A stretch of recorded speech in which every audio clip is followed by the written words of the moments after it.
All right, so WNBA owners have officially left. The WNBPA and players text message left on red. That's right. The players DM the owners on Instagram, and the message now says seen with no response.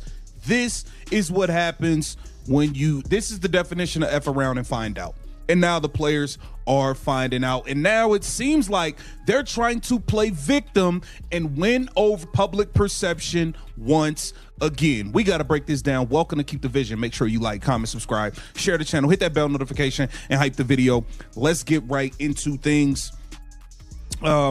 The WNBA is standing on a knife's edge, and the fate of its most powerful star, Caitlin Clark, is suddenly in serious jeopardy. A newly revealed transcript has sent shockwaves through the league, exposing how player leadership, entrenched in a heated CBA battle, dismissed Clark's direct plea for common ground. This goes far beyond a simple pay dispute. What's unfolding is a high-risk power struggle that could trigger a league-wide lockout, shutting players out of competition, and potentially erasing opportunities on the world's biggest stages, including the Olympics. Behind the scenes, sources say the commissioner is furious, watching what looks like internal self-destruction threaten to undo years of progress. If this standoff continues, the damage won't be limited to balance sheets or contracts. It could cost the league its momentum, its credibility, and the international dreams of its biggest names. As tensions rise, the picture forming around the WNBA's immediate future is darker and far more unstable than anyone expected. Welcome to Keep the Vision. Make sure you like, comment, subscribe, share the channel, hit that bell notification, and hype the video. Let's get right into things. The clown show continues. The WNBA owners have had enough. Quite frankly, it's that simple. They've had enough of the back and forth. They did not even want to do a extension up to January 9th, and they stopped responding to these players more than 2 weeks ago. And Breanna Stewart made it seem like the conversation was still going on and all of this stuff. Now the players are talking about they want to negotiate in good faith. Why are they saying that? Because the owners do not feel that the players have been negotiating in good faith. Let's get into this article. The owners have finally reached their limit. According to multiple reports, they've stepped away from the bargaining table entirely, leaving player outreach unanswered for more than 2 weeks. This isn't a simple snag in talks. It's a total breakdown in communication. What began as tense negotiations slowly deteriorated into complete silence, a move that signals the league's tolerance has run out. Breanna Stewart previously insisted discussions were still moving forward, but the reality now tells a different story. Ownership didn't stall, they disengaged. By refusing to budge past the January 9th deadline, the owners made their position unmistakably clear. The players' uncompromising stance has strained the relationship to its limits, triggering a decisive shift in leverage and marking a turning point in the power balance between both sides. The players are talking about they want to negotiate in good faith. Why are they saying that? Because the owners do not feel that the players have been negotiating in good faith. Let's get into this article right here on ESPN. WNBA CBA Q&A, Nneka Ogwumike, Nafisa Collier on standstill. Now you're about to listen to some ladies playing victim. That's what you are about to hear all throughout this. And then in this article where the interviewer asked them about what Caitlin Clark had to say about the compromise, they try to sweep it under the rug and act like it did not happen because they do not want to compromise on anything. They're not really trying to have a... Players such as Nneka Ogwumike and Lacia Clarendon are now insisting they're ready to negotiate honestly and constructively, but that sudden willingness didn't surface until after ownership completely stopped responding, a timing that raises serious doubts about how those talks were handled before. League officials have been clear behind the scenes, saying they believe the players were never truly bargaining in good faith to begin with. That contradiction is hard to ignore. Calls for fairness only emerged once owners walked away entirely. What this really exposes is a scramble to repair public perception after pushing negotiations to the brink. Faced with total disengagement from ownership, player leadership now appears desperate to win back credibility with the very group they need to reach a deal. About the compromise, they try to sweep it under the rug and act like it did not happen because they do not want to compromise on anything. They're not really trying to have a season, man. They got Unrivaled, they got Project B. These are complete conflicts of interest. I don't even know how they are sitting in the leadership seats at this point. Complete conflict of interest with all the stuff they have going on.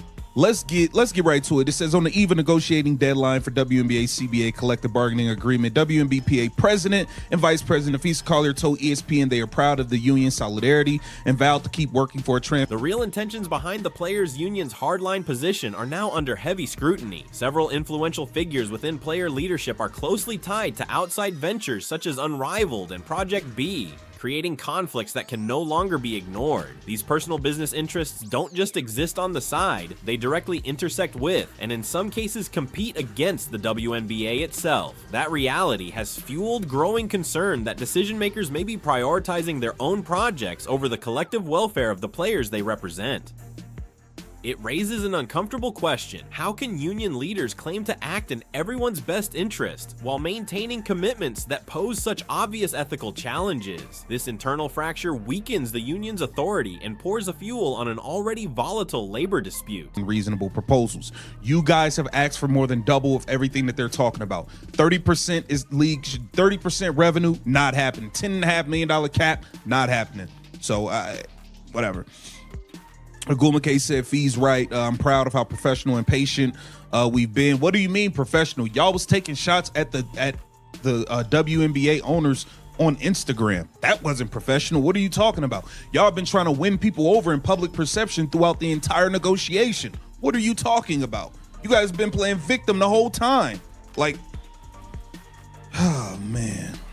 She said the progress that we've seen are the players' demands are being characterized internally as wildly excessive, putting the league on a path towards serious financial danger. Sources say the asks go far beyond what ownership considers realistic, including a proposed 30% share of league revenue and a $10.5 million salary cap. According to the league's own financial modeling, agreeing to those terms would drive losses to nearly $700 million, hit the WNBA simply cannot absorb. From that perspective, the proposal isn't ambitious, it's unworkable. Despite this, player leadership continues to frame these numbers as fair and carefully considered. That gap between expectation and economic reality has become one of the biggest barriers to progress, intensifying ownership's frustration and pushing the commissioner to the very limits of her patience. What are you talking about? You guys have been playing victim the whole time. Like, oh man. She said the progress that we've seen, or the lack thereof, does not match what the players have built for this league, and I'm just very grateful that our players continue to stay united. Our fight's been way more than about a paycheck or a headline and higher salaries. It's definitely for us to be well represented and valued in this upcoming agreement. Nafisa said, yeah, and then in the terms of what the negotiations are, it's been very upsetting and disappointing. Okay, victim now. You're upset and you're disappointed. The tone of the negotiations coming from the league is very dismissive. Amid rising tensions, player representatives have leaned heavily into a narrative of victimhood, actively seeking public sympathy. They argue the league is dismissive, disrespectful, and fails to recognize their intelligence and business savvy. Yet this portrayal of mistreatment clashes with their own conduct. Public digs at WNBA owners and aggressive social media campaigns aimed at shaping public opinion tell a different story. This carefully crafted image of grievance is designed to pressure the league, but the strategy appears to be backfiring. Instead of creating leverage, it has hardened the owner's stance, deepening the impasse and putting any hope of a resolution at serious risk. To the middle, as we have in not just the CBA, but in CBAs before. Fee is right. It's the tone. It's the process. They already said the CBA y'all are offering are going to put them $700 million in the hole. They're not taking that deal. So I don't know what, I don't get. I want to get to, okay. Hold on one second. Okay. Wnba said I feel like there's a bit of by-the-book, antiquated approach to negotiations that is being used on the league side, and it foils drastically in comparison to what we are as a league. The league's executive leadership, including the president and vice president of the Players Association, has voiced growing frustration with the negotiation process, but maintains a firm stance on union solidarity. They insist any deal must be transformational, yet their behavior signals a reluctance to meet the league even halfway. While publicly emphasizing patience and professionalism, their private activity on social media tells a different story, revealing a calculated effort to shape public perception. This outward show of unity conceals a deeper resistance to true compromise, keeping negotiations tense and progress stalled. To pay for their housing, their cars, give them all of this revenue share, lose $700 million is what it seems. And they're still trying to use public perception and victimhood at this point to win over the negotiation, and it's just not working, man. The owners have had enough, and at this point, I think the owners will move on with the rookies and replacement players. I really, really do.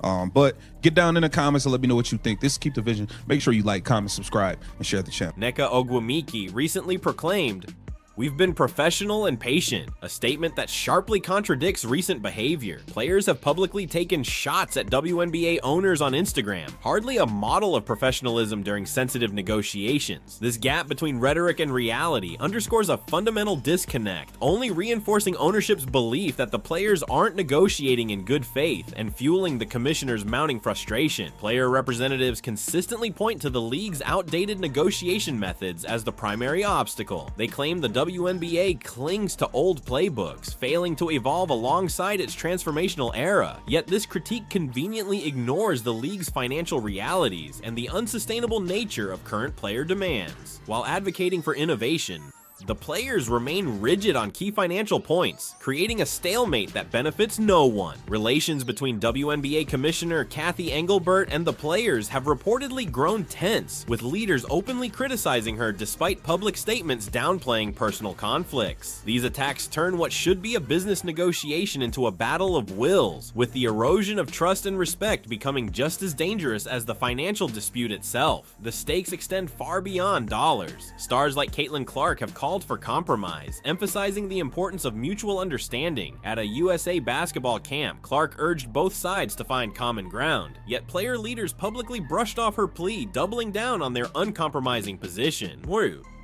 This public dismissal of their league's top talent highlights internal divisions and inflexibility, directly escalating the commissioner's frustration and raising the specter of a disrupted WNBA season. While player representatives claim flexibility, the facts suggest otherwise. They insist their demands are reasonable, yet a 30% revenue share, repeatedly rejected by owners, remains non-negotiable. Their compromise amounts to minor adjustments, while the most critical terms, financially catastrophic for the league, stay firmly in place. This creates the illusion of negotiation while deepening the divide. Concerns over conflict of interest further complicate matters. With leaders tied to ventures like Unrivaled, questions arise about whether some demands serve personal projects rather than the collective good of the league. This tension feeds the commissioner's alarm over the integrity of talks and the WNBA's long-term stability. The threat of a lockout, or even a canceled season, is increasingly real. Owners have reportedly discussed moving forward with rookies or replacement players if no deal is reached, a drastic measure reflecting their frustration with what they see as unreasonable demands. The possibility of playing without established stars threatens to derail the league's momentum and could jeopardize international opportunities, including Olympic qualification for top talent. At the heart of the dispute is a fundamental misalignment. Player representatives focus on immediate wins for themselves, while owners emphasize the long-term health of the league. Demands that could push the WNBA $700 million into the red clearly prioritize short-term gains over financial sustainability, creating a barrier that has hardened the standoff and deepened the commissioner's concern. Ultimately, the union's insistence on a 30% revenue share has become a nearly insurmountable obstacle, leaving the league teetering on the edge of a crisis that could reshape the WNBA's future. Despite repeated rejections from the league, players continue to insist on their 30% revenue share, claiming flexibility while refusing to compromise on this central demand. This rigid stance, held over months, has convinced owners that no agreement is possible under the current terms. The commissioner now faces a deadlock dictated by a single non-negotiable request, putting the entire season and any hope of stability at serious risk. Player demands go well beyond salaries, extending to housing, cars, and other perks that would dramatically increase ownership costs. While such benefits are common in other professional leagues, the WNBA's unique financial structure makes these requests unsustainable. Expecting owners to cover these expenses while also granting a massive revenue share is a combination the league simply cannot absorb. These comprehensive, costly demands have only intensified ownership frustration, contributing to the decision to halt negotiations altogether. Throughout Throughout the process, players have sought to sway public opinion, using media and social platforms to apply pressure. But instead of softening the owner's stance, this tactic has largely backfired. Public attacks and calls for sympathy have hardened the league's position, leaving players to play the victim to a growingly skeptical audience.